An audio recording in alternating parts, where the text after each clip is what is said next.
जय हिंद। आप देख रहे हैं लाइव टाइम्स, आपके साथ में हूं वंदना सरोही। खबरों की शुरुआत करेंगे, रुक करेंगे लाइव एक्सप्रेस का। खबरें होंगी फटाफट अंदाज में।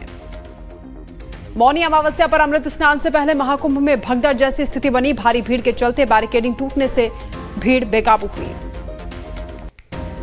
सीएम योगी ने महाकुंभ हादसे को लेकर अपने आवास पर की अफसरों के साथ अहम बैठक। मीटिंग में मुख्य सचिव और डीजीपी शामिल हुए।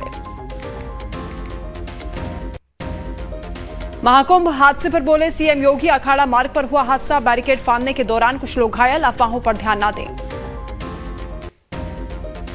अखाड़ा परिषद के अध्यक्ष रविंद्रपुरी का बयान, आज नहीं निकलेगी अखाड़ों की झांकी, बहुत कम संख्या में स्नान करेंगे। अखाड़ों का अगला अमृत स्नान बसंत पंचमी पर होगा। प्रयागराज महाकुंभ हादसे पर पीएम मोदी ने एक्स पर किया पोस्ट, हादसा बेहद दुखद, मृतकों के परिजनों के साथ मेरी संवेदना, घायलों के शीघ्र स्वस्थ होने की कामना। दिल्ली विधानसभा चुनाव के लिए कांग्रेस ने जारी किया घोषणा पत्र। कांग्रेस नेता पवन खेड़ा, जयराम रमेश समेत कांग्रेस के अन्य नेताओं ने जारी किया घोषणा पत्र। 5 फरवरी को दिल्ली में होना है मतदान। कांग्रेस का घोषणा पत्र जारी करने के बाद जयराम रमेश ने कहा, हमने गारंटी शब्द का इस्तेमाल पहली बार कर्नाटक चुनाव में किया। हम चाहते थे कि जनता ये जाने कि कांग्रेस जो कहती है वो करती है। दिल्ली में यमुना के कचरे को लेकर आम आदमी पार्टी नेता सौरभ भारद्वाज ने कहा, हरियाणा का औद्योगिक कचरा यमुना को कर रहा प्रदूषित। सैफ पर हमला करने के आरोपी शहजाद को कोर्ट में किया गया पेश। आरोपी शहजाद को 14 दिन की न्यायिक हिरासत में भेजा गया। वक्त पर बनी जेपीसी की बैठक खत्म, सभी रिपोर्ट को जेपीसी ने किया स्वीकार। गुरुवार को जेपीसी अध्यक्ष जगदंबिका पाल सौंपेंगे लोकसभा स्पीकर को रिपोर्ट। वाटर टेररिज्म के मुद्दे पर चुनाव आयोग का अरविंद केजरीवाल को नोटिस। आज रात 8 बजे तक आरोपों के सबूत पेश करने के लिए सीआई ने केजरीवाल को दिए निर्देश।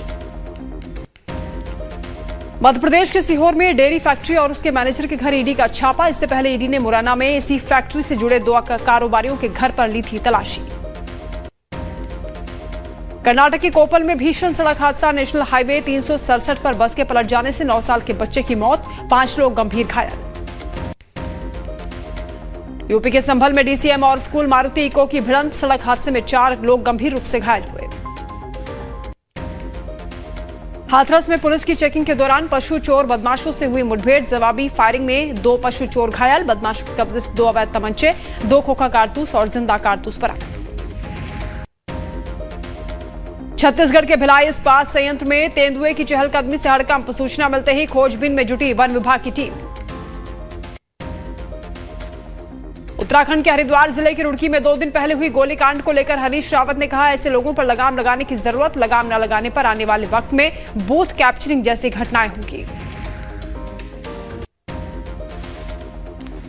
हिमाचल प्रदेश के लाहौल स्पीति जिले में घूमने आ रहे पर्यटकों को पुलिस का कड़ा निर्देश। नदी और नालों के बीच जाकर बर्फ का मजा लेने वाले पर्यटकों को 8 दिन तक जेल और 5,000 जुर्माना। पुंछ के जंगल में लगी भीषण आग की लपटें भारतीय सेना की अग्रिम चौकियों के नजदीक तक पहुंची। केंद्रीय बजट से पहले जेएसडब्ल्यू स्टील के एमडी ने सरकार से घरेलू खनिज उपयोग को प्राथमिकता देने का आग्रह किया। उन्होंने कहा कि घरेलू खनिज का उपयोग देश के भीतर ही होना चाहिए। मुंबई में लोकल मेट्रो से चलने वाले यात्रियों को केंद्रीय बजट से बेहतर सुविधाओं की उम्मीद। यात्रियों का कहना है, रोजाना परेशानियों का सामना करना पड़ता है। केंद्रीय बजट से पहले हिमाचल के सेब व्यापारियों की जीएसटी कम करने की मांग। फसल को बाहर भेजने में होने वाली दिक्कतों से भी चाहते हैं निजात। मशहूर सैंड आर्टिस्ट सुदर्शन पटनायक ने उत्कर्ष ओडिशा कार्यक्रम के लिए बनाई कोणार्क मंदिर की 15 फीट ऊंची रेत की मूर्ति। सुदर्शन पटनायक ने अपने आर्ट स्कूल के छात्रों की मदद से 4 दिन में तैयार की मूर्ति। नमक उत्पादन के लिए मशहूर तमिलनाडु के तूतुकुड़ी जिले में नमक बनाने वालों को केंद्रीय बजट से काफी उम्मीदें। लोगों का यह कहना है कि सरकार को उनके जीवन स्तर को सुधारने के लिए सामाजिक सुरक्षा से जुड़ी योजनाएं शुरू करनी चाहिए। सिख ऑफ अमेरिका के अध्यक्ष जसदीप सिंह जस्सी का कहना है, ट्रंप नहीं है अल्पसंख्यकों के खिलाफ। ट्रंप के नेतृत्व में देश के आर्थिक विकास से सभी देशवासियों का फायदा होगा। जेएनयू के प्रोफेसर बीआर दीपक ने बीजिंग में विदेश सचिव स्तर की बातचीत में कहा कि भारत और चीन के बीच रिश्ते सामान्य होने में वक्त लगेगा।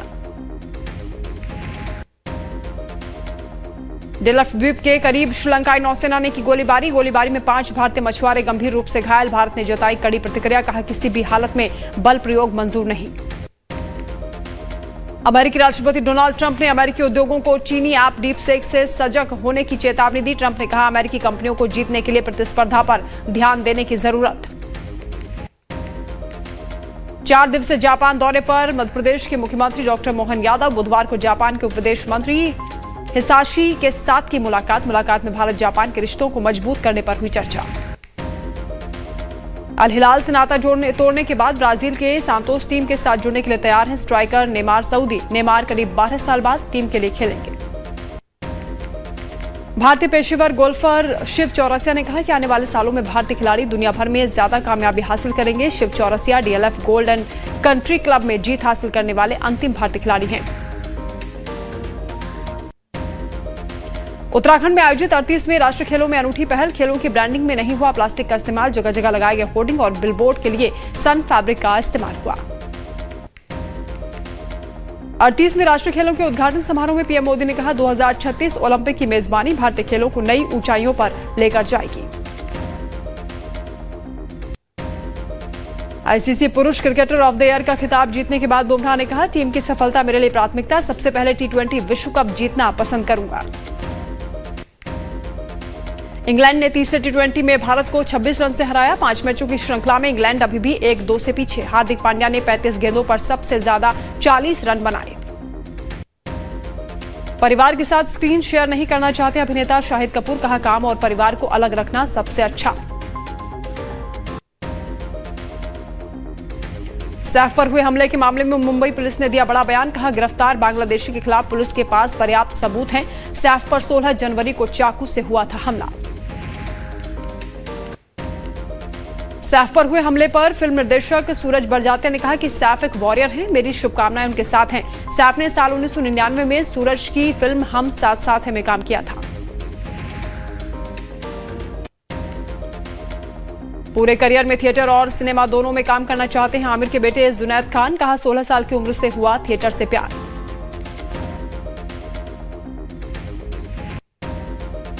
एक्टर धनुष के साथ बड़े पर्दे पर नजर आएंगी अभिनेत्री कृति सेनन। निर्देशक आनंद एल राय की नई फिल्म तेरे इश्क में मुख्य भूमिका निभाएंगी। 28 नवंबर को रिलीज होगी फिल्म।